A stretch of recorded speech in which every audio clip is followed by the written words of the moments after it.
नमस्कार दोस्तों। पिछले वीडियो में हमने 2021 के समान अध्ययन के प्रश्न पत्र से भारतीय राजनीति एवं संविधान में आए 21 प्रश्नों के में से 6 प्रश्नों पर हमने चर्चा कर ली थी। आज हम उसके आगे 7वां प्रश्न ले रहे हैं। 2021 में इस टॉपिक पर एक प्रश्न आया था, which of the following bill can not be the first introduced in Rajya Sabha. इनमें से कौन सा ऐसा विधेयक है जो सबसे पहले राज्यसभा में प्रस्तुत नहीं किया जाता। आंसर है ए, विकल्प है ए ऑर्डिनरी बिल, दूसरा विकल्प है कॉन्स्टिट्यूशनल अमेंडमेंट बिल, तीसरा विकल्प है स्टेट रीऑर्गेनाइजेशन बिल और चौथा विकल्प है मनी बिल। तो पहले इनके चारों विकल्पों पर हम देख लेते हैं। सामान्य विधेयक लोकसभा राज्यसभा में से किसी में भी प्रस्तुत किया जा सकता है। कॉन्स्टिट्यूशनल अमेंडमेंट बिल, संविधान संशोधन विधेयक दोनों सदनों में से किसी से भी प्रारंभ किया जा सकता है और दोनों सदनों में जाता है, चाहे सबसे पहले लोकसभा में प्रस्तुत किया जाए या राज्यसभा में प्रस्तुत किया जाए। स्टेट रीऑर्गेनाइजेशन बिल, राज्य पुनर्गठन विधेयक, इसको भी हम लोकसभा राज्यसभा किसी में से पहले शुरू कर सकते हैं। मनी बिल, धन विधेयक, ध्यान रहे धन विधेयक राज्यसभा में प्रस्तुत नहीं किया जाता, सीधे लोकसभा में जाता है और ये विधेयक धन विधेयक है कि नहीं है इसका प्रमाण पत्र speaker of the house Lok Sabha देता है। अगर स्पीकर ने ये कह दिया कि ये धन विधेयक है तो उसे लोकसभा में प्रस्तुत किया जाएगा। धन विधेयक को परिभाषित किया गया है अनुच्छेद 110 में और प्रक्रिया दी गई है अनुच्छेद 109 में। और राज्यसभा के पास केवल 14 दिन तक ही, जब लोकसभा धन विधेयक को पारित कर देता है तो राज्यसभा में जाता है, राज्यसभा उसे केवल 14 दिन तक ही अपने पास रख सकती है। अगर 14 दिन के अंदर वो नहीं विधेयक पारित करता है तो लोकसभा उसे स्वतः ही पारित मान लेती है और वो संसद से पारित किया हुआ माना जाता है। इसीलिए कहते हैं धन विधेयक के मामले में राज्यसभा के पास बहुत ही सीमित शक्तियाँ हैं। 8वां क्वेश्चन आया था, 0 our is the working of the Indian parliament means.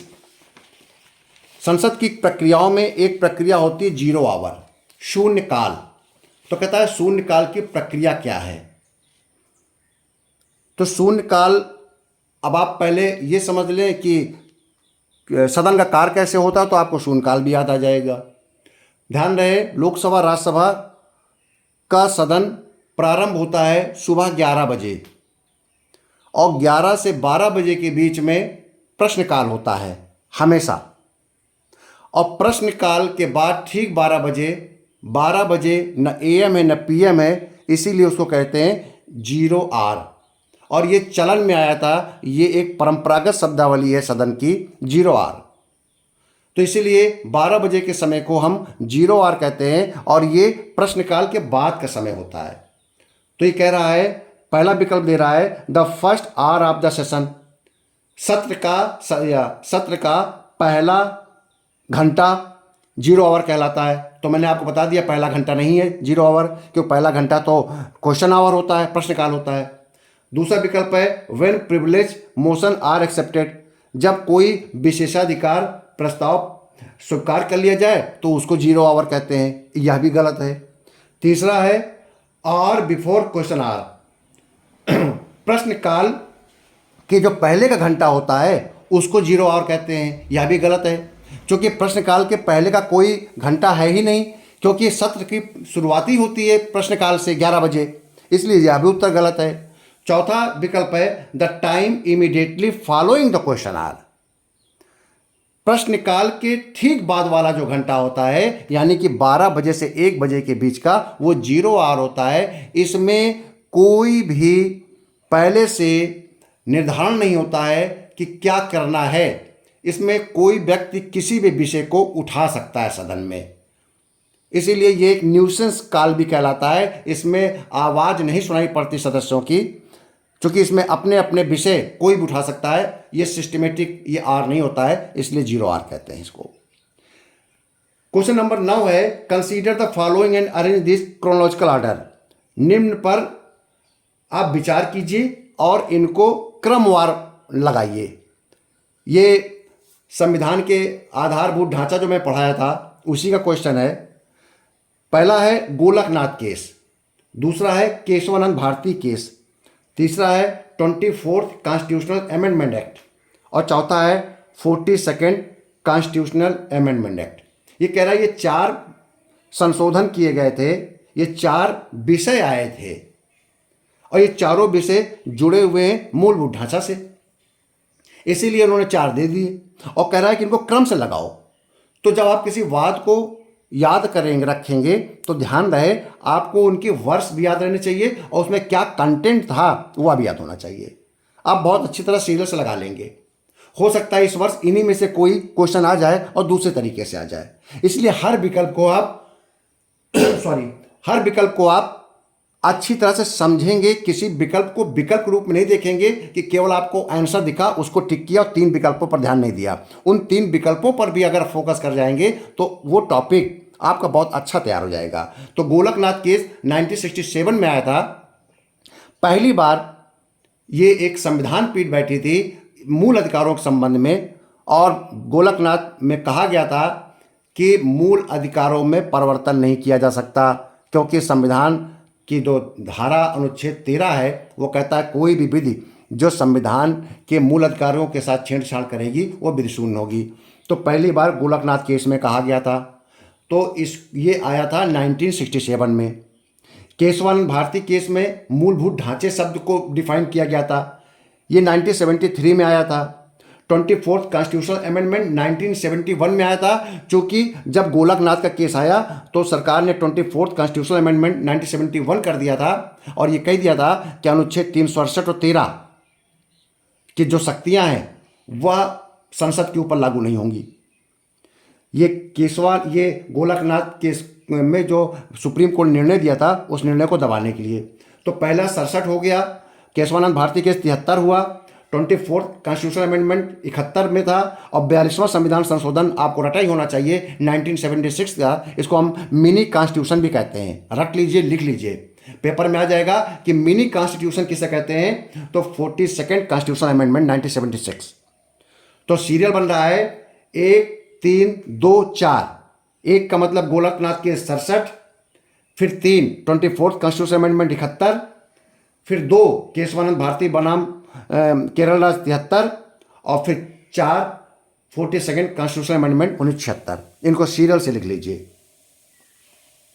अगला प्रश्न था which of the following word is not mentioned in the preamble of the constitution of India. यह भी देखिए जो मैंने पूर्व लेक्चर लिया है उसका है उद्देश्य से। कौन सा इनमें से शब्द है जो हमारे कॉन्स्टिट्यूशन के प्रीएम्बल में नहीं है, उद्देश्य में नहीं है। सॉवरेन है, आपको कुछ शब्द रटे होने चाहिए। सॉवरेन, डेमोक्रेटिक, सोशलिज्म, आपका ये इन शब्दों के सेकुलर, रिपब्लिक, ये शब्द आपके वर्ड रटे होने चाहिए। तो सॉवरेन नहीं है, सॉवरेन है, डेमोक्रेटिक भी शब्द है, सेकुलर शब्द जोड़ा गया था 42वें संविधान संशोधन द्वारा। आपको बता दें इसी से जुड़ा हुआ क्वेश्चन कि 42वें संविधान संशोधन में प्रीएम्बल में 3 शब्द जोड़े गए थे। एक तो सेकुलर जोड़ा गया था, दूसरा सोशलिज्म जोड़ा गया था, समाजवाद, और तीसरा जोड़ा गया था यूनिटी के साथ इंटीग्रिटी। तो ये 3 शब्दों को 42वें संविधान संशोधन द्वारा जोड़ा गया था। तो यह भी एक विकल्प के रूप में, एक ऑब्जेक्टिव क्वेश्चन के रूप में बन सकता है। तो आपका सॉवरेन भी हमारे प्रीएम्बल में है, डेमोक्रेटिक शब्द भी है, सेकुलर भी है, फेडरल नहीं है। फेडरल शब्द का इस्तेमाल नहीं किया है। मैंने पूर्व के लेक्चर में बताया था कि फेडरल हम इस्तेमाल नहीं करते, यूनियन ऑफ स्टेट इस्तेमाल करते हैं। अगला क्वेश्चन है who among the following was the chairman of the first finance commission. Finance commission से एक प्रश्न आया था कि कौन पहला चेयरमैन था। तो आपको बता दें, आप फाइनेंस कमीशन के चेयरमैन को जरूर याद करके रखें। नीति आयोग के चेयरमैन, वाइस चेयरमैन कब कब बने हैं उनको याद रखें, क्योंकि जो फाइनेंस कमीशन ऑफ इंडिया है ये कॉन्स्टिट्यूशनल बॉडी है। कॉन्स्टिट्यूशन में उल्लेख है आर्टिकल 280, याद कर लीजिए। Finance commission of India article 280 में लिखा है और इसके पहले अध्यक्ष थे केसी नियोगी। हम चारों विकल्पों पर चर्चा कर ले, जैसा कि हमने कहा कि हम न केवल उत्तर पर चर्चा करेंगे, हम विकल्पों पर भी चर्चा करेंगे और उसका विश्लेषण करते हुए हम उत्तर बताएंगे। तो पहला ऑप्शन है इसमें श्री संथानम, संथानम पहले वित्त आयोग के अध्यक्ष नहीं थे, वो द्वितीय वित्त आयोग के अध्यक्ष थे।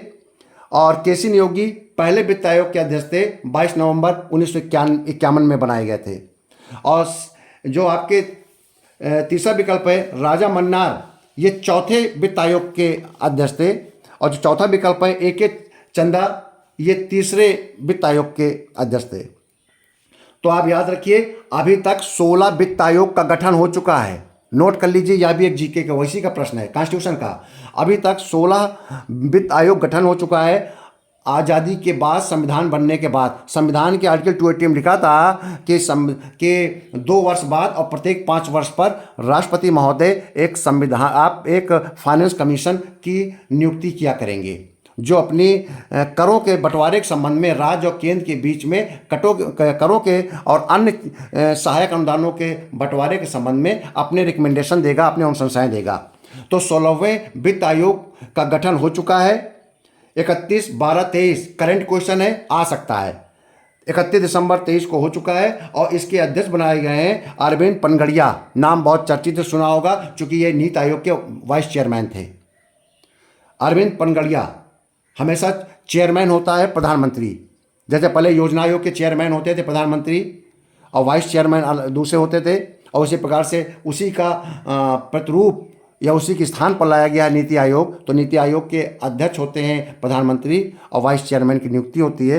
तो अरविंद पनगड़िया अभी तक वाइस चेयरमैन थे नीति आयोग के, अब उनको 16th फाइनेंस कमीशन का चेयरमैन बना दिया गया है।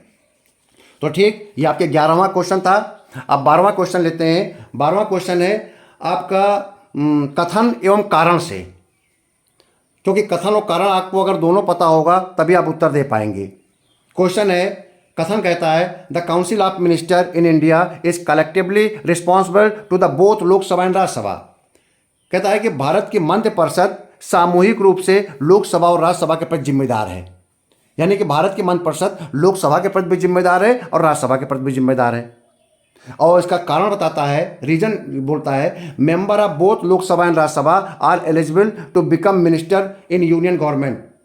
कारण यह बताता है क्योंकि लोकसभा और राज्यसभा के सदस्य, दोनों के सदस्य केंद्र में मिनिस्टर बनने के योग्य हैं, इसलिए दोनों के प्रति जवाबदेही बता रहा है।